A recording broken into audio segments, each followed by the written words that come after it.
អាជ្ញាធរខេត្តព្រះវិហារប្រជាពលរដ្ឋយុវជននិងអង្គការដៃគូរួមគ្នាសម្អាតតាមដងផ្លូវក្នុងថ្ងៃនៃទិវាបរិស្ថានជាតិបរិស្ថានពិភពលោក5មិថុនាឆ្នាំ2025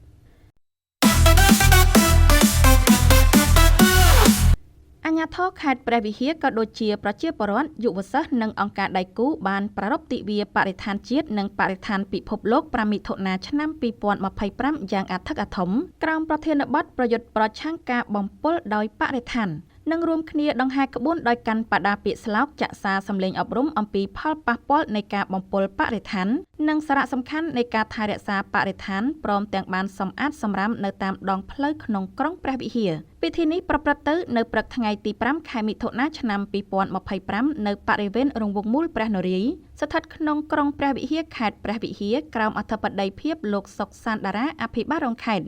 លោកមឿនសុភេទប្រធានមន្ទីរបរិស្ថានខេត្តព្រះវិហារបានលើកឡើងថាទិវាបរិស្ថានជាតិនិងបរិស្ថានពិភពលោក5មិថុនាឆ្នាំនេះត្រូវបានប្រារព្ធធ្វើឡើងក្នុងគោលបំណងដើម្បីផ្សព្វផ្សាយនិងជំរុញសាធារណជនចូលរួមធ្វើអនាម័យបរិស្ថានតាមលំនៅឋាននិងទីសាធារណៈដើម្បីចូលរួមការប្រយុទ្ធប្រឆាំងការបំពុលដោយផ្លាស្ទិកលោកថាបញ្ហាផ្លាស្ទិកគឺជាប្រធានបទដ៏ធំសម្រាប់ពិភពលោកជារួមនិងដោយឡែកសម្រាប់កម្ពុជាគឺជាប្រធានបទក្តៅផងដែរបច្ចុប្បន្នកំណើននៃការប្រើប្រាស់ថង់ផ្លាស្ទិកបានកើនឡើងជាគំហុកជាក់ស្ដែងនៅរាជធានីភ្នំពេញត្រូវបានគេរកឃើញថាមានថង់ផ្លាស្ទិកចំនួន10លានថង់ត្រូវបានប្រើប្រាស់រៀងរាល់ថ្ងៃខណៈដែលប្រជាជនកម្ពុជារស់នៅតាមទីក្រុងនានាក្នុងមួយនាក់ប្រើប្រាស់ថង់ផ្លាស្ទិកប្រមាណជា2000ថង់ក្នុងមួយឆ្នាំទន្ទឹមនេះលោកថាដើម្បីឆ្លើយតបទៅនឹងបញ្ហានេះក្រសួងបរិស្ថានបានដាក់ចេញនូវយុទ្ធសាស្ត្រចក្រាវិស័យបរិស្ថានឆ្នាំ2023-2028ផ្ដោតលើភាពស្អាតភាពបៃតងនិងចីរភាពថ្លែងក្នុងឱកាសនោះលោកសុកសានតារាបានសង្កត់ធ្ងន់ពីសារៈសំខាន់នៃការយល់ដឹងនិងការចូលរួមរបស់ប្រជាពលរដ្ឋគ្រប់រូបក្នុងការថែរក្សា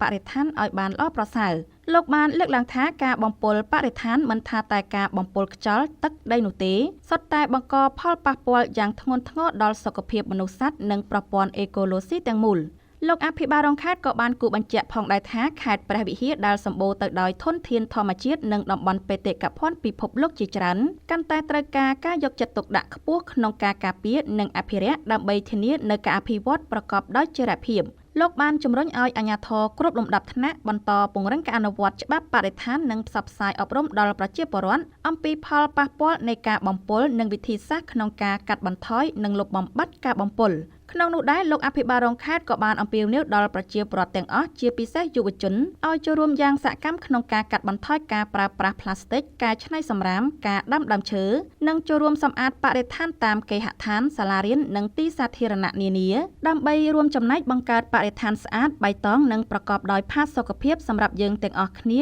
និងសម្រាប់មនុស្សជំនាន់ក្រោយ។